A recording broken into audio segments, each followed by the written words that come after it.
testing you know the basics, so I can advance the questions for the midterm. Yeah. No, I will not be uploading notes. The reason, whatever the notes you require, I got a couple of emails regarding this. I just ask you to write it down or take a picture. So all the lecture notes I'm providing on the board. And whatever the other things, except the notes on the board, if I give you a question or something, I solve and upload on island, but I don't think we have any class activity specifically I hand over in a paper. Most of the class activity I solve the problem halfway through it and ask you to complete it, and the next day I collect it and I solve the same problem. So you should have the solution with you. Okay? So that's what I ask you to attend the classes. So if you attend the 100% classes, you will have all the lecture. Now, if you miss any class, you can ask the lecture note from your friends. And I also ask you to come to my office if you need any help in discussing things. I can explain, I can go through the chapters with whatever you miss. Let's go to the chapter 26, right? Current and resistance.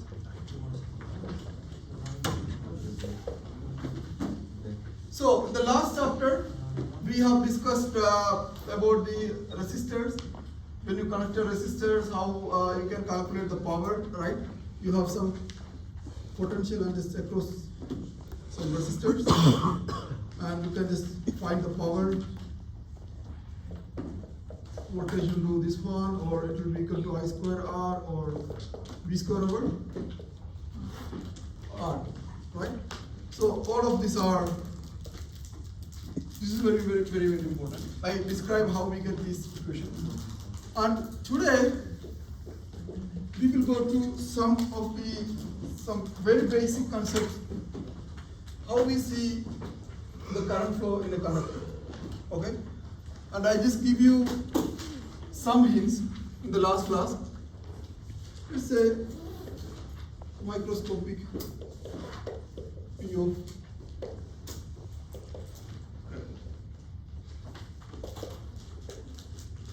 the reason I am explaining in this way, because I want to define some of the physical quantities like current density, resistivity, and conductivity, and other stuff. Okay. So, as I told in the last class, the old guys didn't understand the advanced physics, right? So they were just considering some approximation. They just consider that the conductor is a kind of a gas tube, and the electrons are flowing like particles, like gas particles, right? So how does the electron flow? For example, if you connect to a potential, right, there will be electric field. Which direction will be electric field? If this is my plus and this is minus. Here to here, right? And where will be my electrons direction? Opposite of that. So all the electrons will be going this way. Okay? Now, people were thinking that, okay, if such a system happen to have, I mean, in real world, we don't discuss any more of these ideas. Okay? Conductor is no more, or electrons flowing in a conductor is no more considered as a flow of gas particles. Because we have more understanding of the electrons, we define them as fermions, and we have more definition of the wave nature and the dual particle nature. And all these things we will be learning if you are studying some of the advanced physics course. And we also have to understand when you have a conductor, the electrons will not be flowing freely through the center of the conductor. It's mostly on the outer surface, which is having something called skin depth. There is some cross-sectional depth you can assign for this electron. But we are not going to all of this. This is just very fundamental idea. Like when we discuss the atomic model, we just assume that nucleus is at the center, and we have, for example, electrons.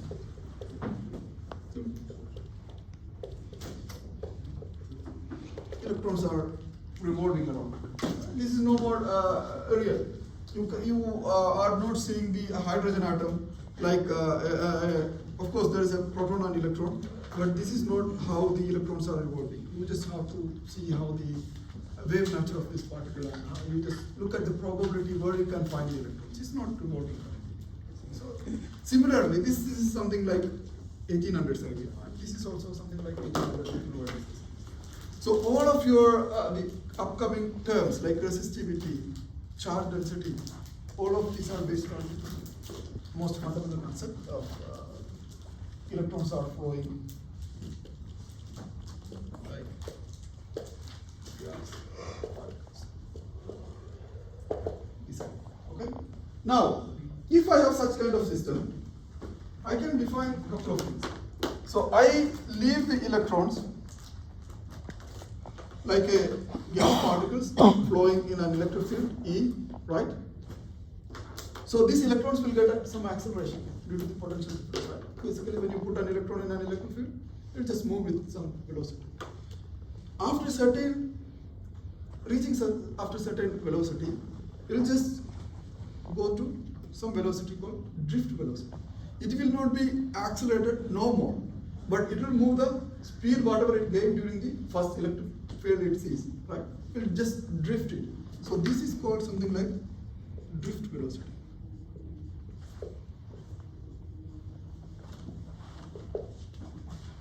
You learned about something similar to drift velocity in when we are talking about some dropping some particles, right?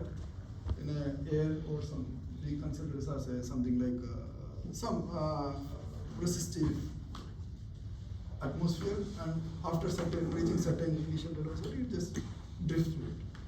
So, based on these three concepts, you keep an electron in an electric field, and then you have the electron reaches up to certain velocity, then it drifts through the field. Based on all of this concept, people create something called, you have electrons, right, moving in space, and you have the electric field or current flow in space, right, and you have potential difference here, right, and people look at how many numbers of electrons are moving in per unit body. For example, you have several of electrons moving in space, right? And we define some quantity called current density.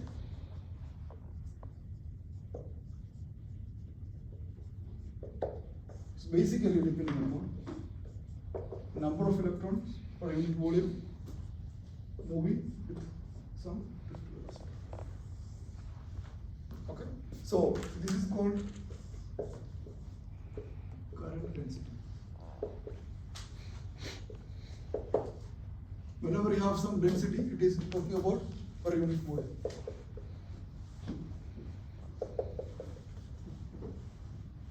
Right? So this is how we see basically when you have a current flow on a metal or any conductor. Current is something like a macroscopic quantity, which is when you look at an overview, it's something big. But when you have a microscopic view of that, you take a unit volume in that conductor, which is very, very small, right? And see how many numbers of electrons are flowing through that unit volume, right? With certain drift velocity. And we define that quantities as current density. Okay? So this is some new terms. Why they define these terms? Because they can connect the current and the resistance of the material, right? And the electric field. That's the idea. Got it? Is this easy or difficult? This is just a pure definition, but this is how it is defined. Any question on this one? Right. You just if it is very difficult to understand, just assume that you have certain number of electrons per unit volume moving right in this direction when you have electric field in this direction, and you can define some quantity called current density. in that unit volume, which is depending upon the how many numbers of electrons are drifting with the drift velocity. That's it. Okay. And why we define this quantity? When we were defining the electric field, right? We define the electric flux E dot dA, right? Right. So the electric field can give you an electric flux when you have an electric field passing through a unit area or certain surface area, right? Similarly, this current density have some meaning which can be connected to the current passing through a certain area. So if you take the cross section of this one, you will get the current. So this is just a cross section, and this quantity is called current flux. This is which makes sense, right? So this is a small quantity per unit volume, and you have a lot of them going through a unit area, right? Which give you the total current, right? So this is how the current is defined, but we don't ask any questions to do the integration anymore. But we use this idea, right? And then we will connect the current and the electric field and the resistance of the material by using this microscopic view of the current. How we do that? So when I have a conductor, right, and I have certain electric field through this conductor, right? So if I have certain area,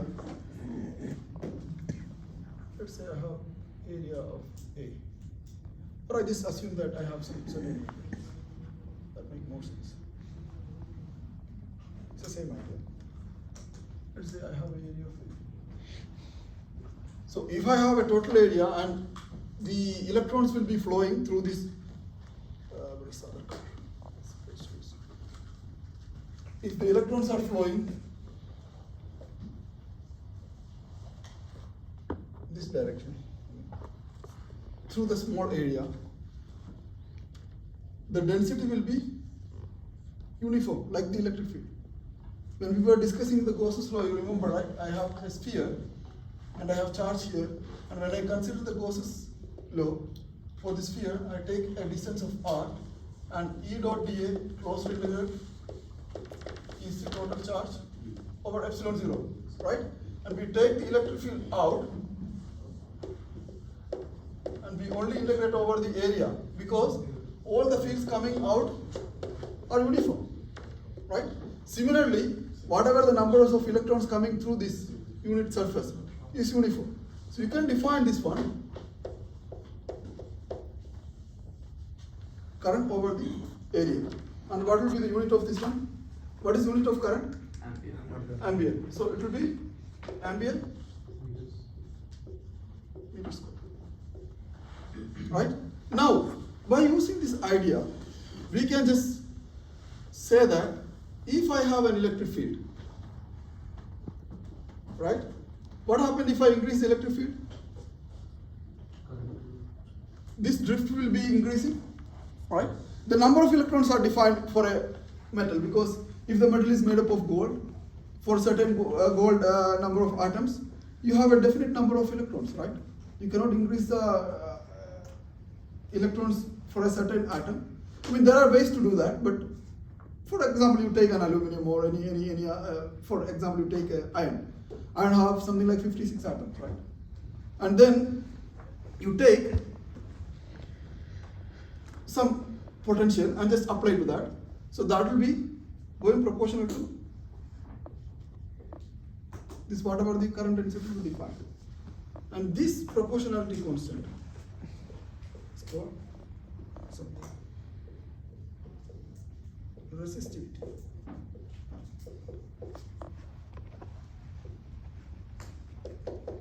most of this part is, I know, most of this part is based on the definitions. But if you understand that part, and if you know how to define this one, you can definitely know that this is related to the electric field, right? So basically, you increase the electric field means you increase the drift, right? Which means you are ideally increasing this part. So the electric field increasing will increase this one, and depending upon certain quantity called resistivity. And if you have a metal or anything, if you have a low resistivity, it will be a good metal or good conductor or bad conductor? Lower is Good. Lower is Good. good, right? Higher resistivity is bad. Just understand this part, okay? And based on this, we will derive a lot of equations. I mean, there's not a lot of equation. We want to connect this resistivity to the resistance. And as I mentioned in the last lecture, there are a few crazy guys. They don't accept this idea of the resistivity. They just are rebels. They use, instead of resistivity, they say that you're taking the E is equal to rho into J, right? So this resistivity is defined electric field over the whatever the number of electrons passing through the unit volume with some velocity. They say that instead of these things, you take these things, and this is called conductivity. It's crazy. It's crazy. And there is no meaning to this, and I will not be asking any question. Okay? So this is just To confuse us. because A little bit. there are two. We are living in a liberal society, so we have to accept when somebody says that okay, this is correct, and if that makes logic. I mean, this makes logic, of course. You have to connect the resistivity with the conductivity. Why are you showing us wrong formulas? Because this is invented, the idea came from Japan, and most of the instruments were developed by, as I said, Siemens, and Siemens engineer didn't agree with That makes the sense now. resistivity. They just go with the other ideas. Okay. Professor, this one will come and P over 1 over. No, I will not be asking. I will not be asking any of these. Any of this? Any of this? Huh? Even this? I will not be asking any of these, but I will be asking something like, General knowledge or what? no. I This will is be really asking something interesting. different. No. Okay? Will you tell us what you're going to be asking? He's not gonna ask us something. Okay? That's going to be a secret. So, there are more to it. Let's go to how we connect the. Why we discuss all these things? Why we discuss all these things? We want to connect the resistance to the resistivity, right? So what is resistance? V over I, right? Or you can say V is equal to IR. So if you take a conductor of length L, right, and if you apply an electric field of E, what will be the potential in terms of the electric field? Whatever the length, right? Bigger, right? So let's say this is 0 to L, so it will be 0 to L, right? So this will be EL, right? So my potential is also EL, the electric field. If you want to write like this, I'm just writing the magnitude, so you can write like this. And then from there, you see, you can define the current. Of course, you already have this equation. What was that? J is equal to. J equals I over A. Yeah. So you use both of these equations. Professor, J is equal to. I over A. I make I equal to J A. Yeah. And I is equal to J A. J into A. R, right? You have the resistance here. Now, what is J? in terms of electric field? J is resistivity, electric field over resistivity. Electric field over area into resistance, right? So you can write the resistance equal to rho L over A. If you want to remember any of these things, I mean, I don't like the idea of memorizing the equations, but this is very, very important. This one. So this is how this equation comes. If you look at your textbook, you will only see this one. But you have to, I mean, this definition and all these things are given, but you have to understand that this electric field is connected to the charge density, and from there you can connect the resistivity to the resistance. Okay, let's do a problem.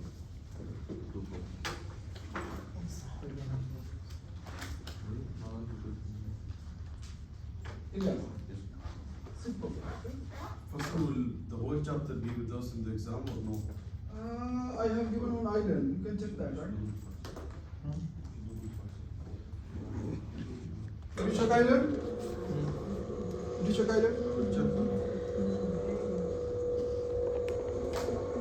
Every details are given on island, and you will not be asking questions beyond that. And the exam will be going to be very different from the quiz. I just assume you have to do all the steps. Solve it. Okay, no problem.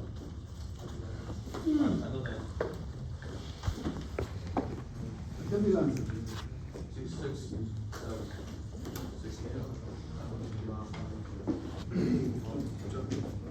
Yes.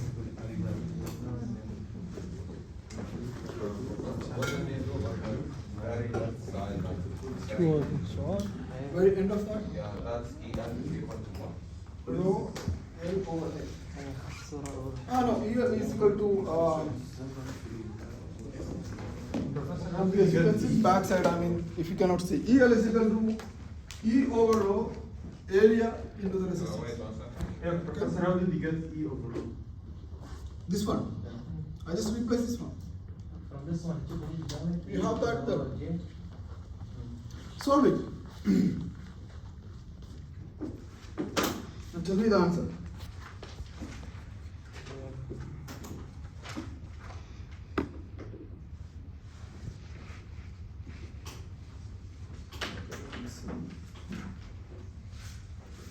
The first we go forward, we will have time to review the chapters. I mean, the slow we go, we will not have enough time. So it's supporting. Can you tell me the answer for this one? Elias? I'm No, trying to. no, do it. Do it on a pen and paper. So I want to see that. I mean, don't complain I lose the marks and all these things after the exam. No, that's And so the exam is going to be very hard. very, very hard.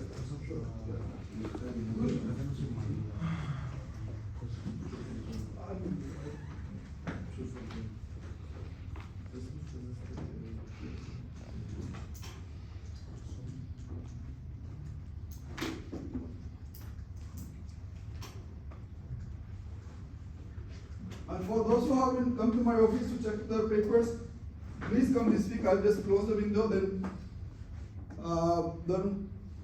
may not be more revisions, and I'll just finalize the marks by end of this week and just upload on island. Okay? End of this week, be Thursday, right? And you should come to my office anyway for the quiz and Right. okay? Yeah, of course, I remember that. If you want to fail, that's fine, but it's up to you. Now, how to solve this one?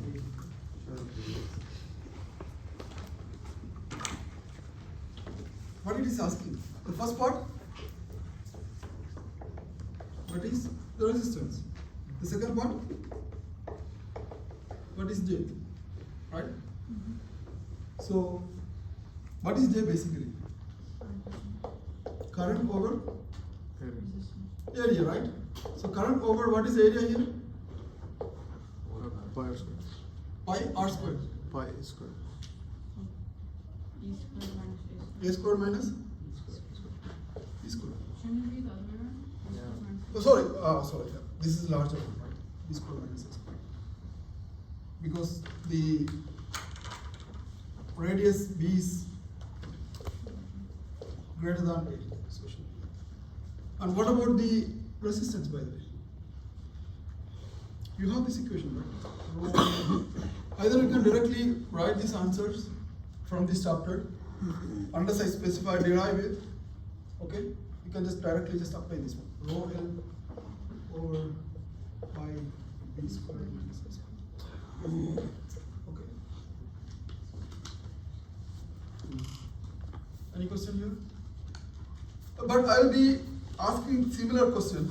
Just remember, with a different geometry.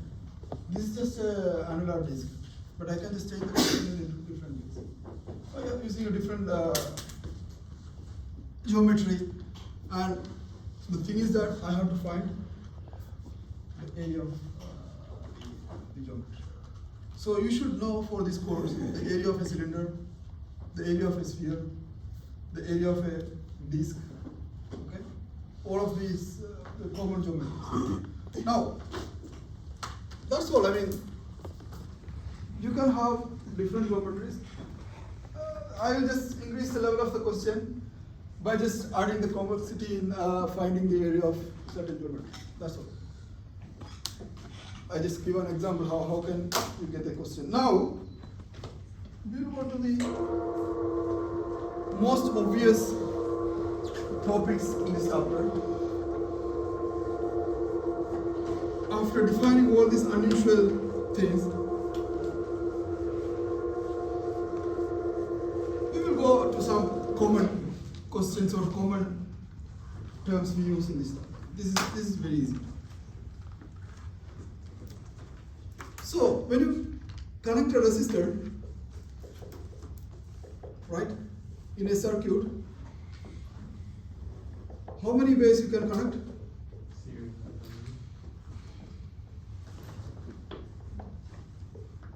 First, you can just connect them.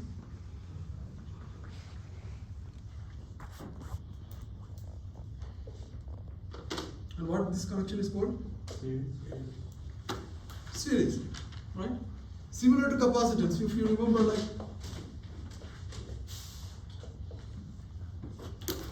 C1, C2, like this, okay?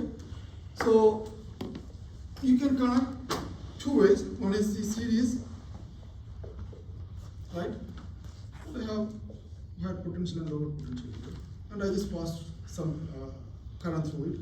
Let's say I, and I have the potential difference. Let's say here I have V, I have here delta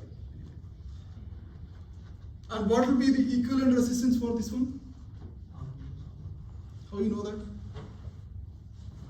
Or equals V by I will be C. So whenever you have a series connection, you are dividing the potential. Okay? Whenever, just remember this. So you just go here, you have V potential here. But when you come here, you will not have that potential, right? So the total potential will be V1 plus V2. Whatever in the source will be divided into 2. That's all. Okay? So what is the equation for potential? If I have the current flow is I, right? So this will be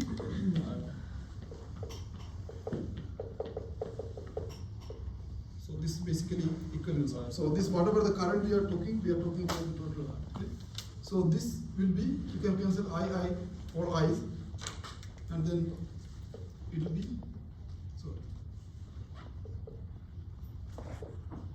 the R equivalence will be R1 plus R. Don't memorize this one, because if you start memorizing these things, you will just confuse with the capacitance, right? So it's quite opposite. Instead, you just think in this way. When you have a series connection, you are dividing the potential, not the current. But whenever you have the other way around, and this will be quite useful when we learn about the Kirchhoff's law. unlike the capacitance problem, we will not be solving a complex resistor network connection by using the series and parallel connections. Instead, we will use something called Kirchhoff. We'll come to that after this. So, the second way I can connect, how should I connect? Parallel, right? This you have learned in high school, but I just wanted to make sure that. And here, what happened? We take 1 over R, it splits the current. You split the current here. So you have an I, you are going I1 and I2, okay? R1 and R2. So the total current will be I1 plus I2. The same thing for the capacitance. Now, what is the current? Potential over resistance, right? So this will be 1 over R1 or V over R1 plus V over R1, right? I can take V outside and just cancel out, right? So R equivalent is equal to, or 1 over R equivalent is equal to, so 1 over R1 plus 1 over R2. Or I can just write R equivalent is equal to whatever, just multiply this, cross multiply this and just write that, okay? But we will not be asking a question like if I have several of these resistance connected here, I will not be asking to solve by using these equations. Instead, there is something called Kirchhoff's law. Let's see what. I mean, you can still solve this one by using this method, but that's going to be very complex when you have, I mean, 10, 12, or 15 resistors are connected together, right? So you have to take the combination and just how it is connected, whether it is in parallel or whether each of these are connected in series. Instead, there are just simple ways to solve certain problem. Okay, let's look at the problem and see how we can solve by using some simple method.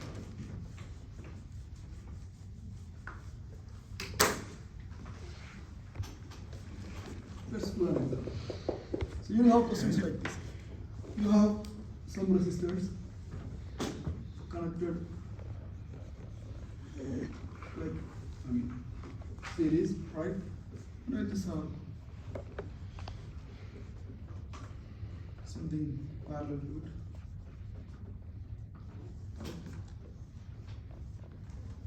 And then I just add another resistor to make it a little more complicated, right? Now I just connect this one to a potential. And if you look at your textbook, you will see several of these kind of problems. In some of the questions, maybe here is 1 ohm. I will give you some example. Here is 2 ohm, maybe 1 ohm, 2 ohm, 1 ohm, and just say typically we apply 5 volt of the potential difference.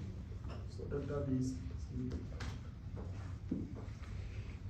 and you can have this question in different ways.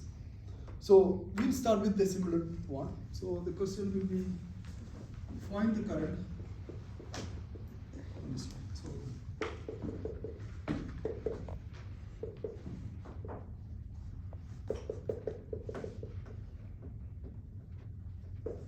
how do you solve this one?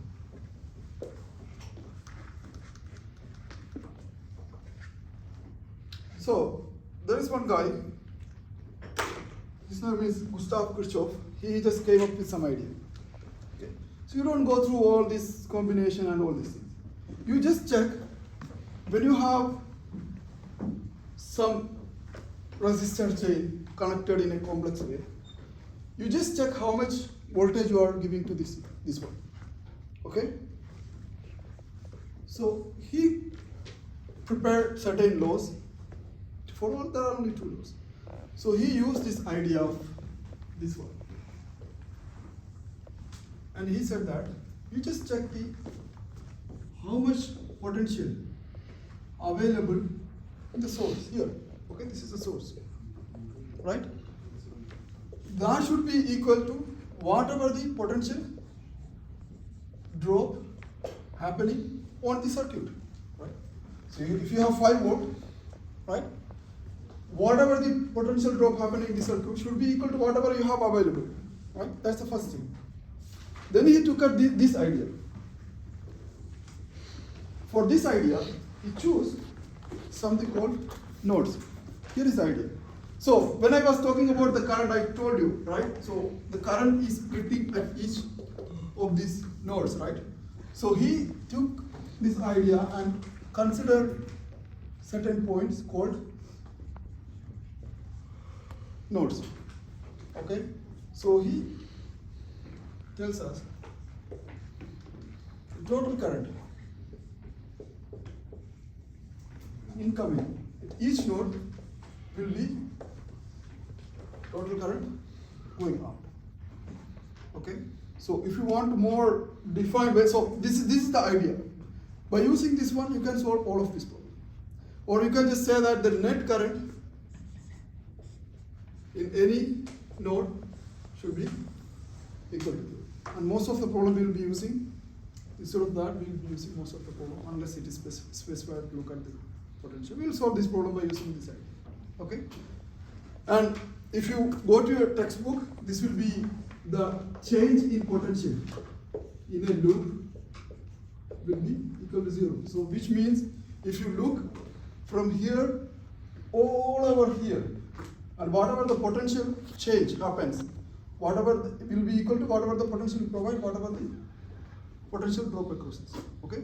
So the potential, or if you want to write in sentence form.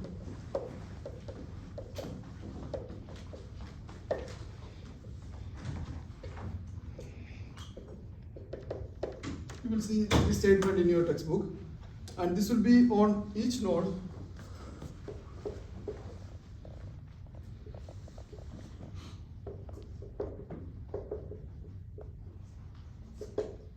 The current, incoming current will be equal to the outgoing current. This is outgoing current or outgoing. And this will be. Since I am not asking you the definitions, you don't need to know the proper definitions, but and all these things are called Kirchhoff's law, because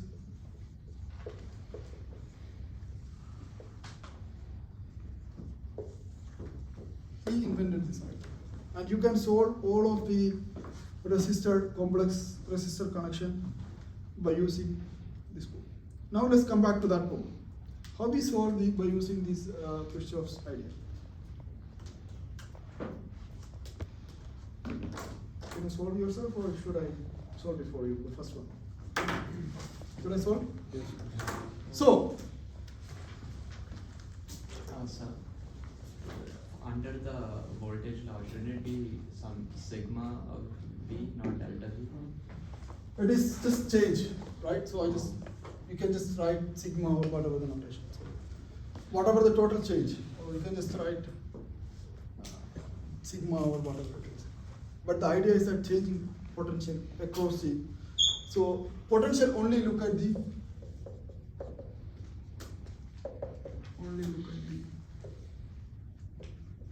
initial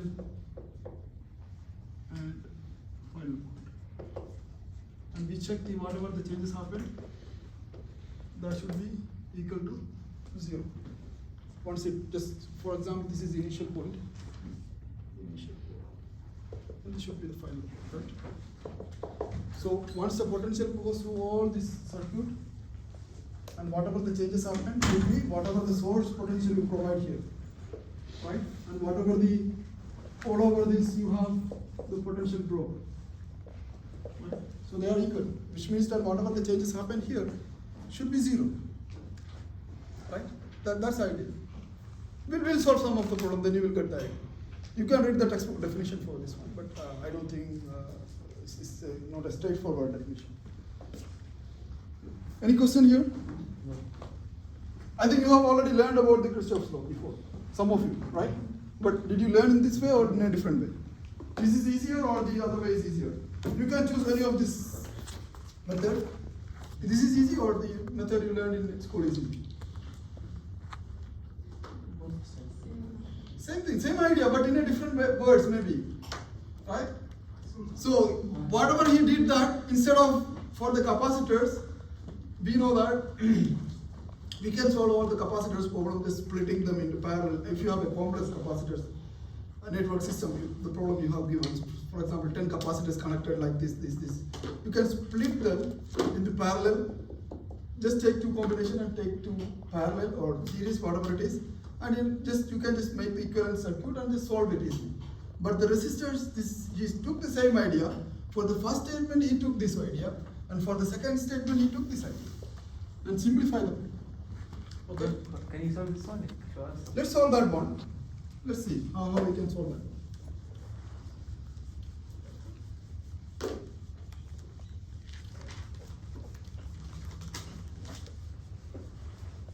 So, for this problem, you don't need to know a lot of potential stuff. Of course, you should know, but you can use one of the Kirchhoff's law and solve it. You can either use the first one or second one. So let's say we took this node, right? This one, and say, oops.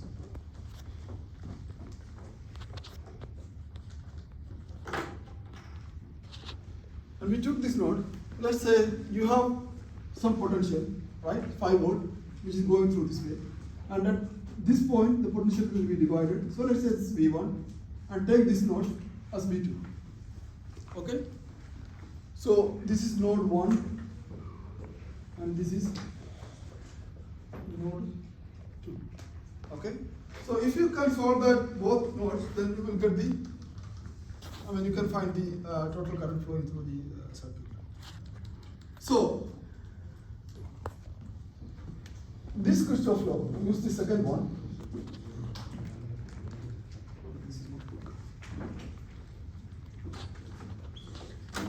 The second statement in the Kirchhoff's law states that whatever the total current on this node should be equal to 0, right? So let's say this is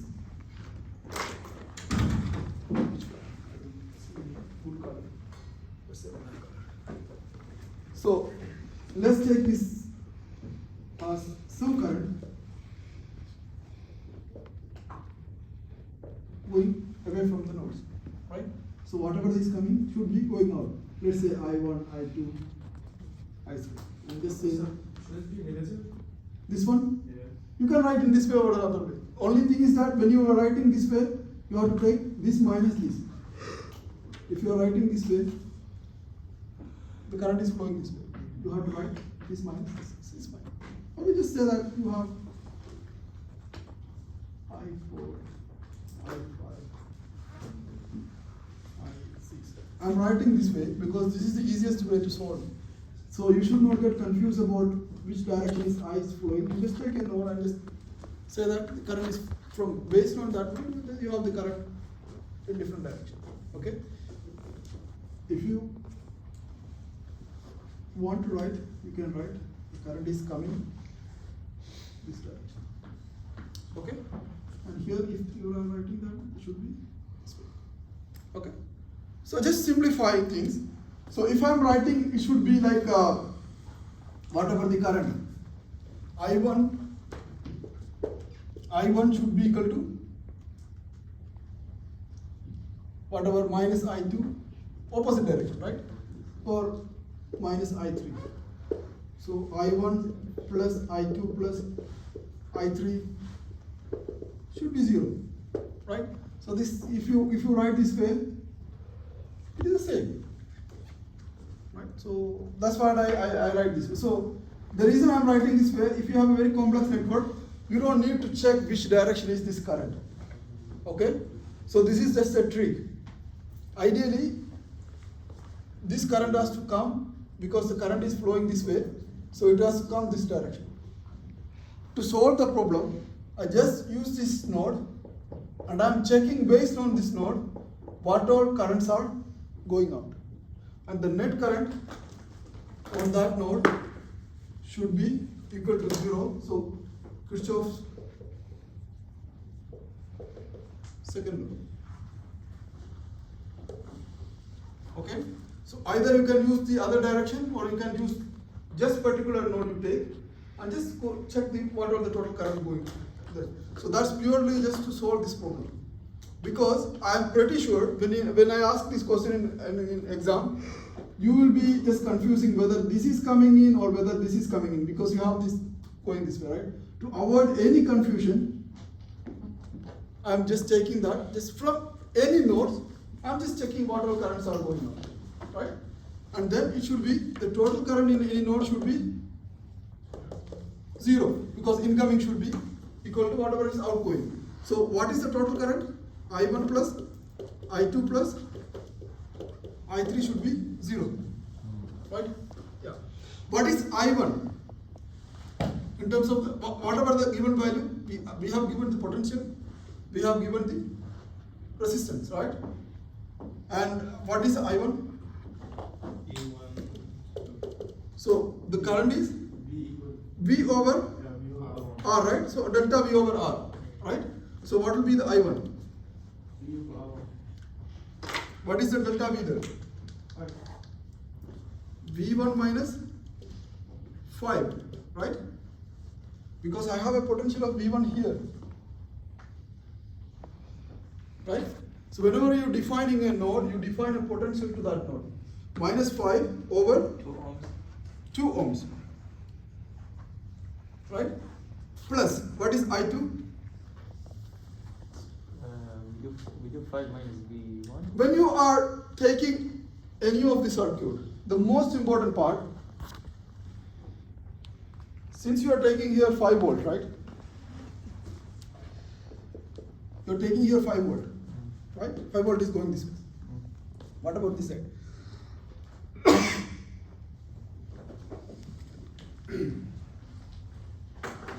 The other stretch should be 0. He said the whole thing will be equal to 0. What about that side? When you are taking this potential 5 volt, whatever the potential here is 5 volt. I can do in both ways. If you take a battery, you see a negative and positive potential, right? If I am taking minus negative 5 volt is coming out, I should just ground this part, right? So here I make it 0 and here is minus 5 volt is coming, right? Or I can say that I ground this part and this potential will be 0 and whatever let's say this is 5 volt battery and I have 5 volt, positive 5 volt coming this way, okay? So since you are taking 5 volt here, you should take with respect to 0. So all these lines, the potential is assumed to be 0 and all these lines, whatever it is here is getting 5 volt, okay? This is how you have to see the circuit. It's perfectly fine in your textbook or in your high school. The teacher must have taught you that you have to take this way. That's why I'm choosing this way. If you want to take this side, you have minus 5 volt, it's perfectly fine. But you have to put the minus side because you have a negative 5 volt in that side if you are grounding this one. But the most convenient way to solve a problem is that just ground the negative terminal and take a positive. So that will make everything easy. Okay? So you have 5 volt, and what about the I2? We do 5 minus 1 of V1. So V1, I2, let's look at the I2 is going. So this is our potential V1 minus 0, right? Over 1 ohm, right? And then what about the I3? It will be V1 plus. V1 minus V1 minus V2. V2, because you have a V1 here in this node and V2 here. The potential difference between these two, Will equal. V1 minus V2, higher minus lower. And then the I3 going through a resistor of 1 ohm, right? It should be equal to 0. So you will get one equation for solving the first node. Okay? So you can find this equation. And what will be the resultant of this one? We do I4, I5, I6, then the other one. Yeah, so what is this one? What is the result? You don't need to write the 5 voltage and VV everywhere, but just make sure that you have the notation of voltage. I wrote it, so it's fine. How to solve this one? You just cross multiply this with this all these quantities and make 2 is equal to 0, right? So this will be V1 minus 5 volt plus 2V1, right?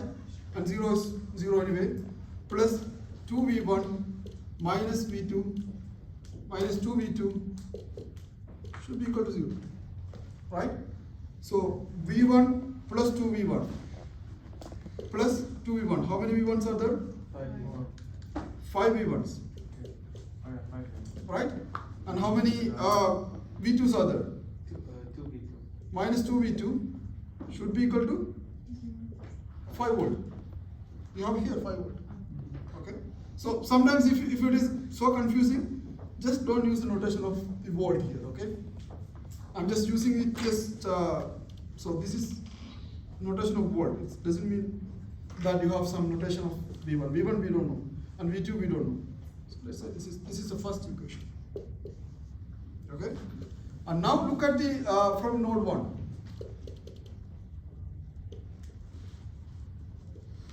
Now look at the second node. What is the second node? I4, I4, I5, I5 plus I6 would be equal to 0. What is I4? V2 minus 5 volt over 1 ohms. V2 minus 5 volt. 5 volt over 1 ohm 1 ohm plus plus V2 minus 0. V2 minus 0 over Divided by 2. 2 ohms, right? Yes. 2 ohms, yes. Yeah. And what about the V2 minus V1 over 1 ohm. no, this is something like V2 minus V1, right? Yes. And this is V2 minus 5 over Over 1. 1 ohm. Right? This is correct? Correct, right? Yeah. Equal to 0. And now you just cross multiply this one. So 2V2 minus 2V1, right? Plus V2 plus 2V2, right? And you have to multiply here, it's 5. So it will be 10 volt, should be equal to 0. So 2 will be taken the other side. So how many V1 or V2? 2V2 plus V2, 3V2. So 5V2, right? Minus 2V1 equal to 10 volt. This is my second equation. So if I have an equation like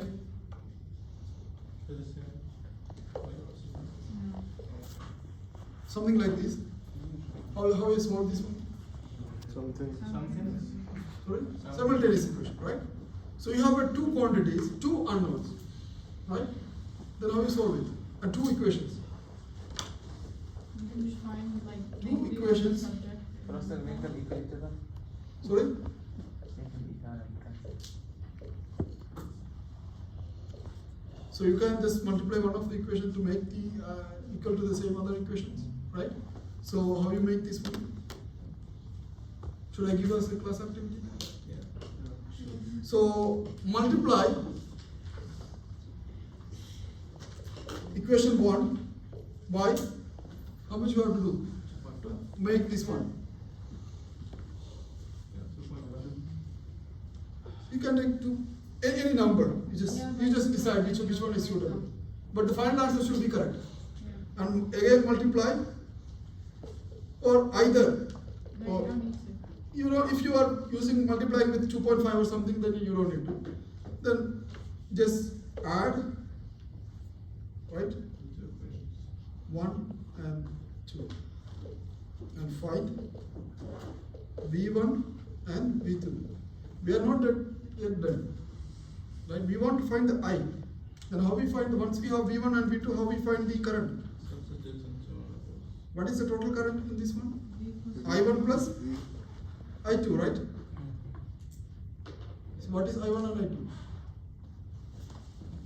I2? V1 over the R, right? Plus V2 over the. Can we not just add V1 and V2 and then divide by? So you will have a different resistance, right? There. If it is the same resistance, you can add. So R1 and R2. No, but I mean you add, If the resistance are same, you can just add.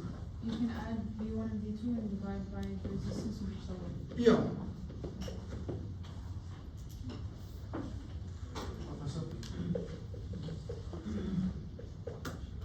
You can do this if the resistance are same. But even if they're different, you can add V1 and V2 and divide by the total. Yeah, you can do it. Are we allowed to use the calculator for the two? For this one, you are allowed to use it. Because if you see the, I did this calculation. I rarely use the calculator. So if you see the solution for this one, that's why I don't want to write all the solution.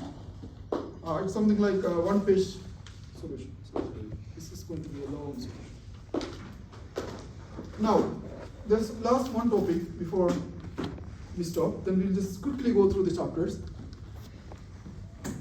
So I just solved one of the samples. You can have many kind of dispute. I can add another node to this one, right? I just get another equations, right? So I can have B3 and B4, and then you have 2, 3, 4 equations, okay? But I will leave to solve this one some hints to calculate V1 and V2. As far as you are unable to calculate V1 and V2, you cannot find the current. And the question will not be only finding the current. The question I can ask, I give you the current, I can ask the question to find the voltage. Or I can just remove one of the resistance and just find the R. So there are several questions in your textbook. It's not, we will not get time to go through all of them. But I just solved you one of the problems and I tell you, you just go through the textbook and solve those problems. Yeah. Okay? So in the equation you gave below for current, I is equal to V1 by R1 plus V2 by R2. What is Yeah. R1 and R2? You can take whatever the current flowing this way. So this current will be splitting I1 and I2, right? So if you want to find the total current, you have to take the whatever the current flow. This will be the current path. But isn't the current splitting at the node 1 and node 2? So you have to take whatever the total current here. So in this question, if I'm just asking you to find the I here, you just find whatever the I1 going this way and I2 going this way. Okay. This is just an example. You can have a different kind of questions where I just add another resistance here. So you have to find the total current.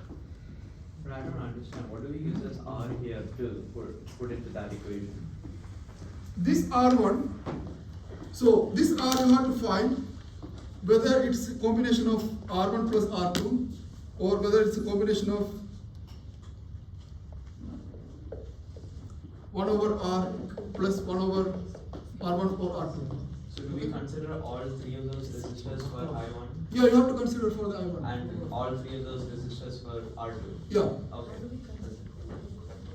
So you have to see how the I1 is flowing, what all resistors through it is flowing, and you just add all of the resistors. If you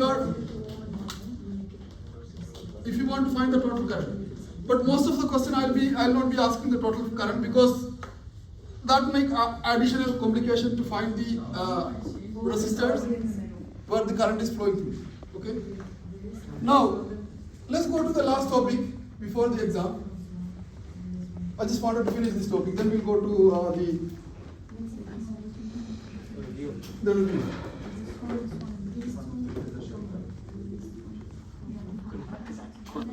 Okay.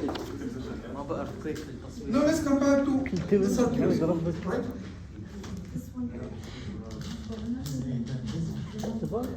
Typically, in a circuit, you will have the resistors and capacitors. So I just consider a simple circuit, right? Which is having a capacitor and a resistor. Okay? And when I talk about the capacitors, I should have some charging, right? So before charging, I'll have something like Q initial, where I just slowly started charging. I can have something when it is fully charged. I have some final charges on this capacitor. Now I just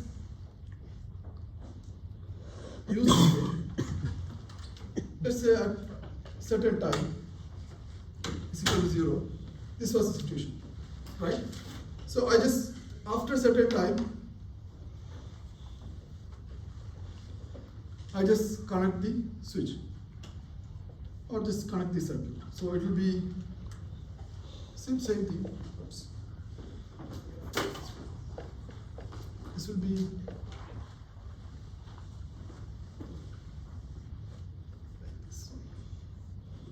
plus, right? So this will be Q final will be, you have some Q initially charging, so it will just go here. And then you connect this one, so you have a resistance, right? And this is basically, what will be the potential across this capacitor? As a function of time. I mean, when I have t is equal to 0, its initial potential, it's all the potential will be holding on this one, right? But when I connect this one, the charges will flow from here, right? And just go through the resistance and just come back here. So the capacitor will not holding the charges anymore when I have these connections, right? They will eventually discharge, because this is basically when you separate two plates and you charge them, it will hold the charges, right? So, but when you're connecting this one, the charges will start flowing from positive to negative, right? If it is electron, it's opposite, but let's talk about the positive charge. It just go here to here, right? And then the capacitor will discharge, right? So, what will be the potential in terms of the charges as a function of time? IT over C. You can write IT over C, but when you look at the capacitor, it will be Q over C, right? When you look at the resistor, what will be the potential? I a function of T into R, right? Here charge is a function of time, right? And potential is function of time. The potential is going when I have connected the switch at certain time. Right? Whenever I'm talking about time, don't confuse with the time like that. Just assume that initially you just have open circuit and you just connect to that after a certain time. And I define that time is equal to T, right? So, can you connect these two equations? Because the potential difference is on both the circuit elements, right? It should be same, right? So you can write I of T into R should be equal to Q of T into C, right? So which gives you I of T should be equal to Q of T over RC, right? And what is I of T in this circuit? What does it mean by I of T? How do you get the current here? How do you get the I of T in this circuit? Q over T or QR. Because of this Q, right? The current is directly related to the charge flow, right? So I of T you can write as a function of change of the charges over time, right? And you are talking about the positive charge dropping, I mean it's decreasing. So this is the I of T, right? And this equation you can rewrite. It will be minus dq of T over dt should be equal to Q of T over RC. You can write this one, right? And why I am doing all these things? So whenever you have connected a capacitor through a resistance, the question will be, find the time it takes to discharge a capacitor when it is charged to something like 10 coulomb or 15 coulomb. You will be given some certain number of charges, and you will be asked to find the rate of discharge or time of how much time it takes to discharge, or you will be given the time and you will be asked to find the number of charges in that capacitor to be charged. Okay, so if you want to do that, how you solve this equation? You have to use the integration. So why I am using integration? Because you have to turn from 0 and to a certain Yeah, point. I can rewrite this equation dt over RC, right? Right? So I am saying now, I am initially charging the capacitor, or sorry, not charging the capacitor. Initially I had some charges on the capacitor, right? So that is Q initial. And I'm going to a final charge where it discharges all the charges. As a function of my charge drop, right, should be equal to before I connect the switch to where I connect the switch. At time is equal to t, right? So this should be over RC. So what will be the integral of this one? 1 over qt, 1 over x dx, logarithm of q final minus q initial, right? If you apply the limits. I'm just skipping that part. This will be t over RC, right? So the first will be RC will be constant and you have dt will be t, right?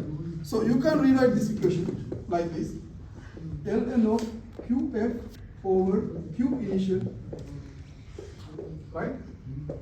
T over RC. How you take a quantity from inside the logarithm Times by function? e. Sorry? Times by e. To cancel the net. Yeah, so if you want to take out the logarithmic, you can take out the logarithmic. Hello, minus here, right? بنحصل QF هنا عندنا QI. So the final charge on the capacitor will be Q initial exponential minus T over RC. Okay? So in the exam, you will most of the time you will be given the time, okay? Or you will be given this one, or you will be given this one. I'll be asking you to find the value of the resistors connected or value of the capacitor connected. So there are 1, 2, 3, 4, 5 unknown quantities. Mostly 4 of them will be given, right? Then you have to find the fifth one. Yeah. You have to know the derivation. You don't need to know the derivation, but don't memorize it. That's the reason I'm just providing this solution. Right? Yeah. Yeah. Don't memorize it. Just go through that. Do one, at least one. You do this one, you will never forget this formula. Now, I will be asking you to plot this one. How you plot this one? As a function of time t. What is exponential graph? Just going. Let's say you have initially you have qi. I mean qi is something like you fully charged with q. Then you have 1 over. Decrease until 0. It won't go to 0. The exponential never go to 0. It will be very close to 0. Exponential function never go to 0. If you take from infinity till b, يعني 0. Yeah, if you take the infinity, I mean over time, but you cannot have infinite time. Time is always definite. So it will be 1 over t over RC. Now let's go to the chapters if you have time. So this is all about the resistance and circuits and stuff like that. Okay? So I didn't solve a lot of problems from this chapter. It's purely because it's very obvious and very easy to solve. You don't have to have a lot of physics concept coming in this chapter. Okay? It's just that mathematics part. You have to find, especially for the Kirchhoff's law, you have to find the nodes and then you have to see how the current is dropping, how the voltage is dropping, and just you can solve it. So you want to go through all the chapters or any specific chapters? Quickly. I have all this. Professor, we have Sorry. If you have any specific question, I can go through that, or otherwise I'll just generally go through all of this. Any problem or any specific questions or something? How much time left? Finished. Or if you want to leave, you can leave. Sorry. I expect to have something like 15 minutes. I'll just finish in 5 minutes. Okay? So, first chapter, 34. If you want, you can leave. You have any class or something. So it is about the electric potential, right? Good quality. Thank you. I only take 5%. So what is the first important part? Potential we defined. Initial point to final point. E dot dl. Right? And this one have various forms. It depends where you consider a point charge at infinity. Assume it is 0. If you take a point charge, it is 0, and if you take a sphere of charges, still we consider this point initially is at infinity 0, and we are bringing the other charge wherever the point here. For example, if you have this one, if you ask to find the potential at this point, the final point will be that point. Okay? This, yeah. Now, when you have something, a different kind of charge, you have, for example, a line of charge, infinity to another infinity, or minus infinity to plus infinity, if you take 0 as a reference, right? Now, if I ask you to find the potential at this point, V infinity will be never be, you cannot take 0 because you have charges at infinity, right? So you take some arbitrary point, R is at some arbitrary point, where you take P as 0, okay? That is your initial point, this initial point, right? And then this R will be your final point, okay? And now if you have a different kind of set of charges, where you have some volume charge distribution, right? We use a different kind of technique. If you have a cylinder for infinitely long geometry, for example, cylinder, right, going infinity to infinity, another infinity, okay? And if you are taking 0 as reference, this is called minus infinity, but ideally infinitely long. So if I ask you at this point here, right, and this is a volume charge distribution, you have all over the charges, you will find that the electric field at this point will be 0, and you take that point, the potential 0. Just an assumption, okay? It's not true. And this is your V final point. And this is a very, very important question. You can get some of the questions like this. Some geometry, and you have to solve the potential. And this is only true for the potential. So if I ask a question, first thing what you have to do to find the potential? Find this part, okay? I'm only talking about the limits now. But most of the people get confused with the limits. First you have to find this one, and then you have to define the initial potential, final potential.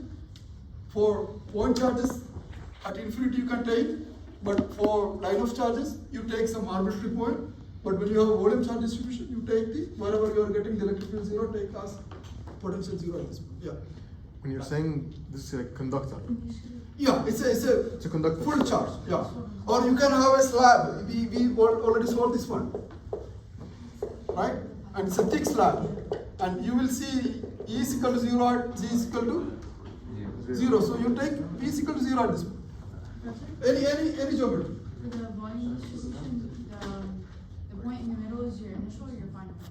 That should be the initial. Initial, so Initial, yeah. we take it, we're going outward. Yeah, so if I ask you to find from very, very important thing. So you will be asked to find the electric field inside conductor, and then you will be asked to find the potential inside, and also you will be asked to find the potential outside, right?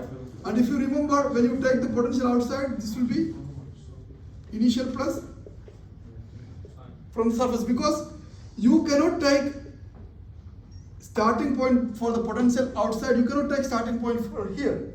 We have to assume in any case the initial potential is here. That is the reason when we solved the slab question, we were going from the center to all the way wherever the R we have defined. So when we take the V out, it was V out was V in plus V out where the point is, right? The reason for that, you are defining a potential at the center. That is your zero potential.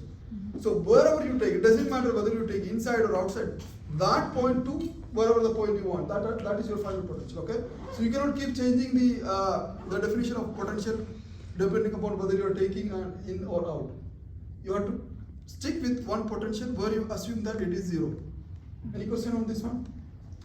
And then after that, what was the question? And another thing, this is about the volume charge distribution and stuff like that. And now you have a discrete charge. For example, we solve for the dipole problem, and which is given in your textbook, where you have charges minus q plus q, right? Separated by a distance d, and at certain point p, you have to find the electric field and potential, right? And there are other problems where the electric field, these are the problem where you find the electric field first, and then you find the potential second, right? There are some problems where you can find you have to find the reverse, potential first, then electric field.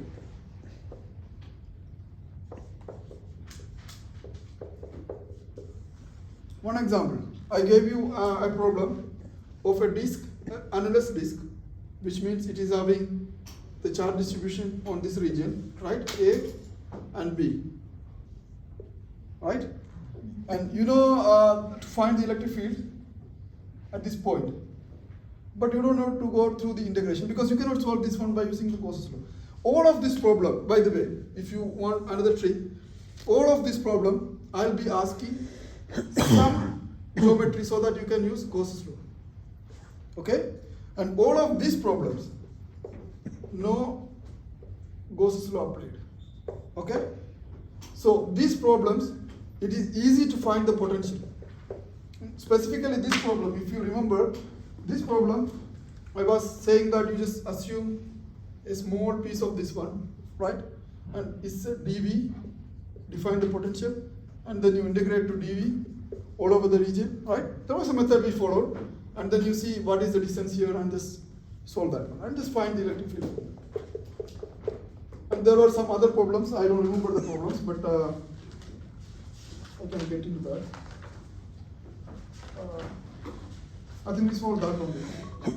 And also the dipole problems we solved, the dipole problem we solved by first finding this one, okay? The potential, and then we find the electric field. And next chapter is capacitance. Capacitance, we had a lot of questions from capacitance. The most important equations from the capacitance. When you have a parallel plate capacitance depending upon only the area and the separation between them. Okay? This we will be using repeatedly for other problems, where you have a parallel capacitor, parallel plate capacitor, or series capacitors. Okay? This is parallel plate, and this is series connection. Okay? So, and you have, I gave you one day, I just, on a board, on this board, I just show you different kind of questions I can ask from the capacitors, right? With the dielectric material, and I will give you some number for the dielectric, and you have to split depending upon how the dielectric material is filled inside the capacitor, those problems.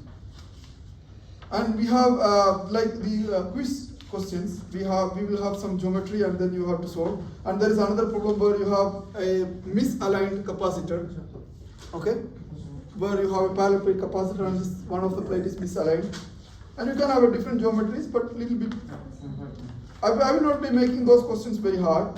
I can make a lot of questions, and also when you go to the resistors, whatever we have discussed last class and this class, find the power. Choose for an external resistance. You choose a certain resistance when you have some resistors, right?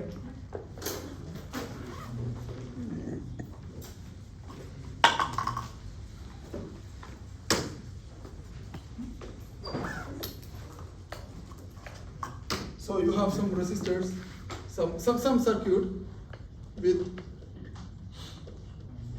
something, and you can find the power drawing on this one or the value of the resistors. Okay, so this is a circuit, this is internal circuit, and you can just solve questions. And also then like the problem I have solved in the class, just infinitely hollow wires, the charge density, right? You have to find the area. I mean, you will have a different kind of symmetry if I ask that question in exam. And also, then the Kirchhoff's law, and then you have discharging of a capacitor through a resistor, and in that question, you will have changing the resistor's value and all these things. But you should know, it's good that if you can solve that problems, whatever the equations, and the most important thing, don't memorize the equations. If you make a small mistake in the equations, specifically, you have resistors and capacitors. It's easy to mix up all these resistors and capacitors. You learn the equations the way I draw on the board. Just first do this geometry. For example, charge density. Just when you are studying, just draw that a conductor, right? And just say volume and the number of electrons flowing per unit volume with a drift velocity. Then you define that one. Just don't memorize, okay, E is equal to rho J, right? Instead, you should try to connect why the electric field is connected to this resistivity or the current density. And for the potential also, I mean, all of the equations I have derived the way you can remember. I mean, if you have any doubts, just you can email me or just you can ask me, okay? Or if you have any doubt now, I can just go through that. Otherwise, best of luck. But the question will be little bit different from the midterm 1 and quizzes, okay?